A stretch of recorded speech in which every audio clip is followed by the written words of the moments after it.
Iya. Pertama ini semangat yang luar biasa menurut saya, ingin membangun satu kawasan ya. Mhm. Kawasan ini dinamakan dengan Bukit Algoritma. Algoritma. Ini kan luar biasa. Ya, orang tidak berpikir ke sini, Mas Budiman berpikir untuk ini. Tentu melihat perkembangan di beberapa negara ya. Betul. Dan kita rindu ingin memiliki hal yang seperti itu ya. Karena Indonesia bukan bangsa kelas 2. Ya. Malaysia saja bisa. Malaysia saja bisa. Masa kita nggak bisa. Aduh. Jadi saya kira apa yang dilakukan oleh Bung Budiman dalam konteks Bukit Algoritma ini sebenarnya kan bukan persoalan yang terlalu repot. Bukan mewah, bukan hal mewah. Biasa aja. Seperti tahun 90-an dulu, demokrasi kan bukannya hal mewah. Kenapa orang anggap aneh sih? Ya. Iya kan? Jadi saya nggak pernah punya pikiran mewah sebenarnya. Biasa-biasa aja. Soal mau atau enggak? Ya, soal mau atau enggak. Satu lagi, setelah kita mau atau tidak, ada support atau enggak kan gitu. Nah itu bagaimana meyakinkan kan? Nah, apa kira-kira semangat dan sejauh mana perkembangannya sudah ini mengenai Bukit Algoritma? Perkembangannya adalah kami barusan tadi juga berbicara dengan investor-investor ya.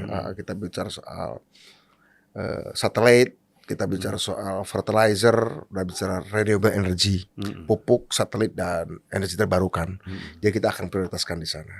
Dan mungkin juga neuroscience center, pusat kajian ilmu otak, ini penting banget, Bang. Ya, kajian ilmu otak ini neuroscience itu yang tadi kita bicarakan. Dan Bukit Algoritma sebenarnya bukan bicara tentang kawasan saja yang seluas 888 hektar di Sukabumi, tapi Bukit Algoritma adalah sebuah ekosistem. Artinya Bukit Algoritma adalah kawasan dan ekosistemnya. Desa yang sekarang udah dapat dana desa supaya mereka terlibat juga di dalam inovasi-inovasi. Jadi kita ingin elevating, kita ingin ngangkat semuanya agar orang di desa, di grassroots, di akar rumput. Karena seperti saya katakan tadi, saya tidak pernah percaya rakyat itu berpikirnya sederhana. Saya tidak pernah percaya rakyat tidak bisa memberi penghargaan kepada pikiran-pikiran yang mewah. Jadi kita ingin ajak rakyat, ayo mikirin masa depan yuk. Pertaniannya bagaimana yuk. Nah itu ekosistemnya ya. Tadi itu perkembangannya kita sedang melakukan negosiasi ya untuk investasi. Ada beberapa investasi. Itu berapa investasinya? Ini kan programnya 10 tahun ya. Ya 18 triliun. Aduh, sebenarnya membangun itu 18 triliun itu kan nggak terlalu mahal itu. Untuk sebuah proyek negara ya. Tapi ini bukan negara ya, ini bukan negara, ini swasta ya. Tapi kan harusnya negara akan memanfaatkan itu kan. Nah yang menarik Pak Jokowi kemudian membuat Perpres bulan November tahun 2021 yang memberikan alokasi untuk pembangunan wilayah di sekitar Bukit Algoritma. Di mana di situ disebut juga ada proyek kami. Jadi Pak Jokowi kemudian setelah kami muncul dengan program kami, Pak Jokowi kemudian mengeluarkan Perpres, saya lupa nomor berapa Perpresnya, bulan November 2021, pembangunan Jawa Barat bagian selatan, yaitu Sukabumi sampai Garut, untuk dibangun menjadi kawasan maju, begitu ya.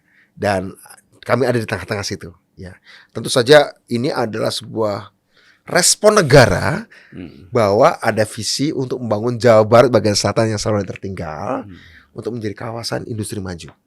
Artinya negara merespon itu. Artinya ada respon ya, ada respon yang bagus.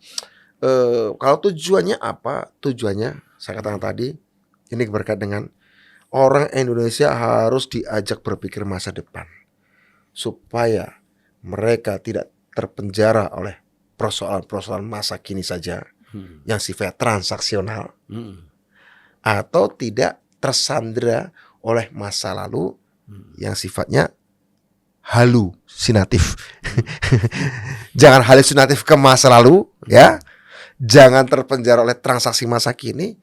Tapi kita bicara visi, kita bicara imajinasi masa depan.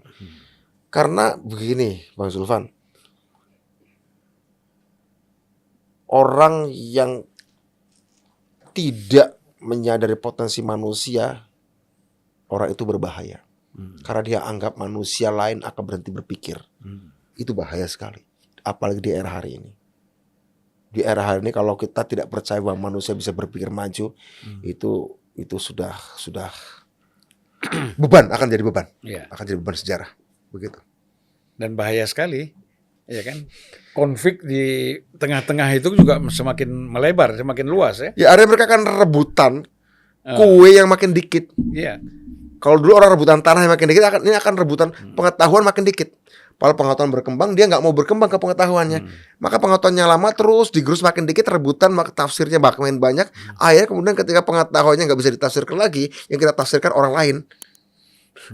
Kita maki-maki orang lain, kita benci orang lain tanpa alasan. Karena kita sudah tidak ada lagi nggak ada lagi pengetahuan yang bisa kita makan di situ. Karena kita nggak mau berkembang gitu loh. Ya.